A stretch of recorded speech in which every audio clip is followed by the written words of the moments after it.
Hvala Isusi, dobar dan dragi prijatelji, braćo i sestre. Pa evo, zahvaljujem na ovom pozivu i hvala Bogu da govorimo o ovoj temi neistraženih ratnih zločina. Evo vidimo, ona nije lagana i teška je i presložena je. Pokušat ću ono koliko mogu biti kratak. Ja to nekako vidim s jedne ove Božje strane na koji način se sve to razvija. S obzirom da ovaj današnji susret nekako postavlja pitanje što je novo, pa sam i dužan izvijestiti i hrvatsku javnost u vezi kaznene prijave za ratni zločin koji je počinjen na meni. Naime, vi koji ste čitali moju knjigu, ja sad naravno neću opisivati sve te detalje koje sam ja proživio, oni su već i poznati i tako dalje, u svojoj knjizi sam sve to detaljno opisao, ali vama svima je poznat nadimak iz knjige Belgija. Godinama ga nisam htio objaviti jer sam ime i prezime, jer sam u stvari nekako vjerovao da eto, Bog je dao da šutim, da skrivam to ime do jednog trenutka. Evo, neki dan sam dobio obavijest da je ipak konačno podignuta kaznena prijava i optužnica protiv Nedeljka Stojsaljevića iz Rume, 68. godište, nadimka Belgija, koji je mene mučio, ako se sjećate, onoj kući strave i užasa među 20-ak četnika gdje sam teško mučen, rezan, paljen, spremalo mi se i silovanje i eto gdje sam samo Božjom milošću spašen.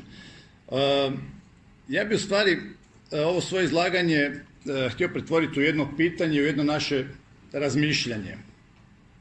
Znate, ovdje sigurno nisam zato što na neki način ja želim biti tu ili iz nekog ljudskog razloga. Ja vjerujem da sam danas ovdje i da sam na životu zato što je to dragi Bog odlučio. A kada Bog nekog spasi i kada mu oprosti sve grijehe i kada ga gurne u život, onda on za to ima neke razloge. I mnogim ljudima je kroz Sveto pismo Bog kad ih je slao, bilo im je teško, odupirali su se tome i nisu htjeli, ali su morali braniti Božju istinu.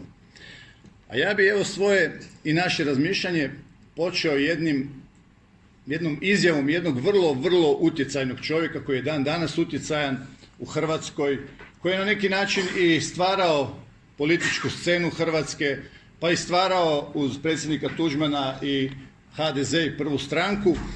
I u noći parlamentarnih izbora 2016. godine na RTL-u gospodin Vladimir Šeks je izjavio sljedeće: nije moć u Hrvatskom saboru i u parlamentu. To je jedna velika iluzija. Politička moć već u cijeloj Europi odvija se u neformalnim grupama gremija. I onda ponavlja, političkih gremija koji donose stvarne političke odluke. A one ne samo tehnički, a one se samo tehnički provode preko izvršne vlasti i vlade i na kraju zakonski uređuju u parlamentu. Na pitanje novinarke RTL-a pa čemu sve ovo, misleći na izbore i na naša glasanja i tako dalje, gospodin Šeks je odgovorio: sumrak parlamentarne demokracije već je dugo vremena na djelu u cijeloj Europi, pa tako i u Hrvatskoj.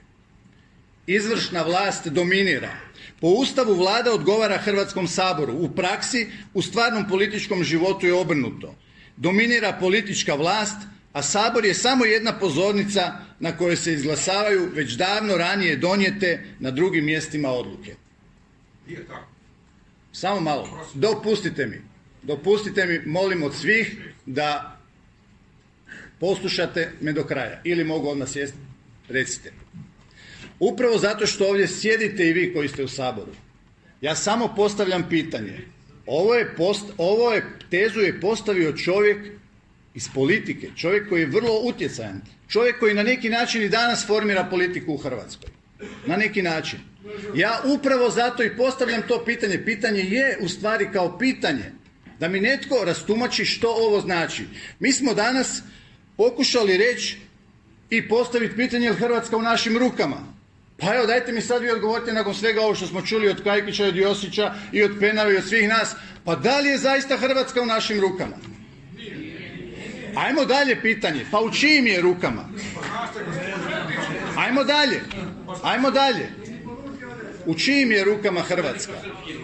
Ja samo postavljam pitanje tko ne dopušta u hrvatskom narodu da se sve to provede, da se donesu zakoni, da se znači sudi i onima ljudima koji su od 90. godine surađivali sa svim službama, koji sjede i koji zastupaju i oni u Beogradu i u Zagrebu u istim centrima moći koji sada upravljaju Hrvatskom. A to ću posvjedočiti dalje.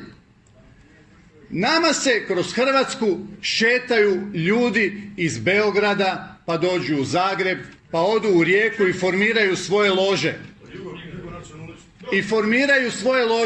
Gospodin Jean-Philippe Hubsch, veliki meštar francuske lože. Da, slažem se. UDBA, KOS, Beograd, bivši komunisti.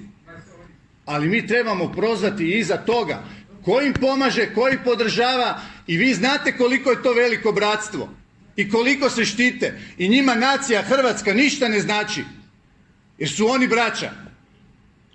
I mi smo mnogi u zabludi.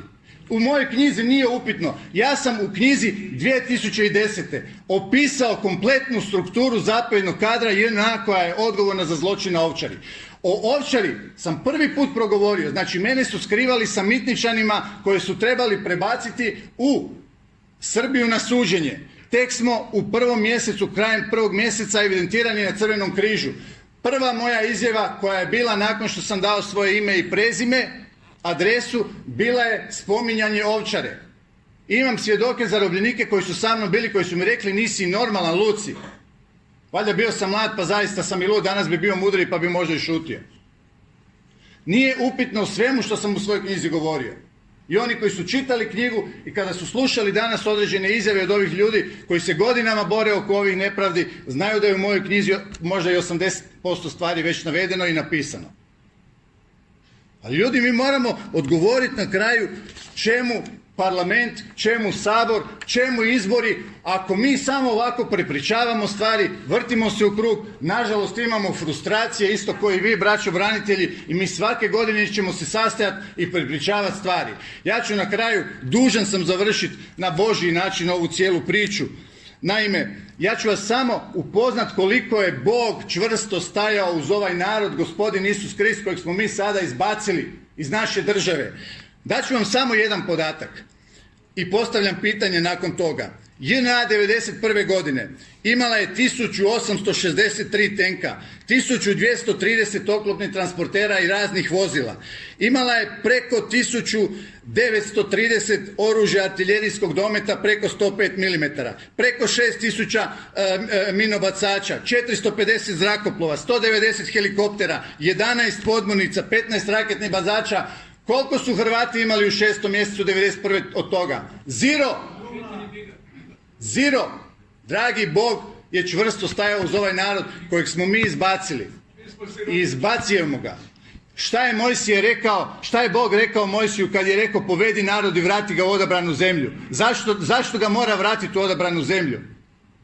Kaže Bog da se vratite meni.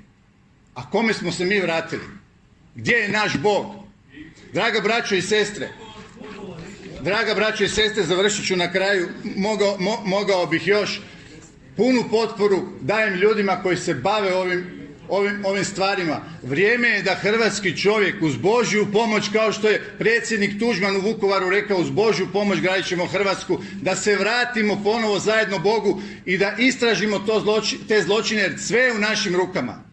Nama Srbi nisu problem, pobijedili smo ih jedanput, mi ćemo ih opet pobijediti ako do toga dođe. Problem je u nama. Dok mi to ne shvatimo, dok svako na svojoj pojedinačnoj razini ne shvati da je to problem, a to ću reći u kontekstu i završiti s tim pitanjem, u kontekstu koje je gospodin Jurčević postavio, kaže Vukovar i Ovčara je veliki test za Hrvatsku. I je, ali ima još jedan test, drage braćo i sestre, i to kao vjernik, što god ko sada o meni presudio, moram reći. A bio sam bivši grešnik, hvala Bogu sad sam obraćenik. Ovo je teško što ću reći i nije mi lako, ali čovjek koji je to preživio, imam pravo i dužan sam to reći. A to je u kontekstu da smo Boga izbacili. Na Ovčari čitao sam 900 stranica obdukcije.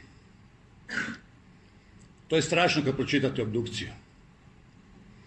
Tamo je bilo ljudi koji su doživjeli takva mučenja. Neki su imali preko 20 projektila u sebi. Izlomljeni, gotovo niti jedan leš nije bio, niti jedno tijelo nije bilo da nije bilo izlomljeno. Mi znamo i gospodin Kajkić to zna kad se razgovaralo s drugom stranom, da su ljude i gazili tim bagerom da naprave mjesta i tako dalje. To je sve bilo strašno i zaista to je strašan masakr koji se dogodio tamo. I pred Bogom ćemo odgovarati svako od nas ako se taj zločin ne riješi. A ovo ide još sad nešto teže što moram na kraju završiti. Mi ćemo 18. biti pred Vukovarskom bolnicom. Sjećat ćemo se i naravno Bog nas obavezuje da se sjećamo svoje povijesti u kojoj je On bio prisutan, u kojoj nas je On vodio do pobjede. Ali 18. već taj dan u bolnici postoje spiskovi nerođene djece koja će drugi dan biti ubijena, raskomadana, koji će otrgnuti i ruke i noge i glavu i baciti u kanalizaciju. I zato vas molim, ljubljena braćo i sestre, da ovo ne bude samo zločin Ovčare, nego i zločin nas danas što činimo. Zar mislimo da ćemo pred Bogom biti pravedni ako i o tome ne progovorimo? U Vukovaru u 2 godine u Vukovarskoj bolnici se ubije jedna ovčara. Govorimo i o tome. Oni koji misle da pripadaju Kristu, oni koji žele biti spašeni i oni koji vjeruju da je ova Hrvatska domovina trebala biti Božja domovina. Ja znam da sam možda ovdje navukao sada i neke protiv sebe, ali ja protiv Boga i Božje pravednosti ne mogu. Hvala vam lijepo.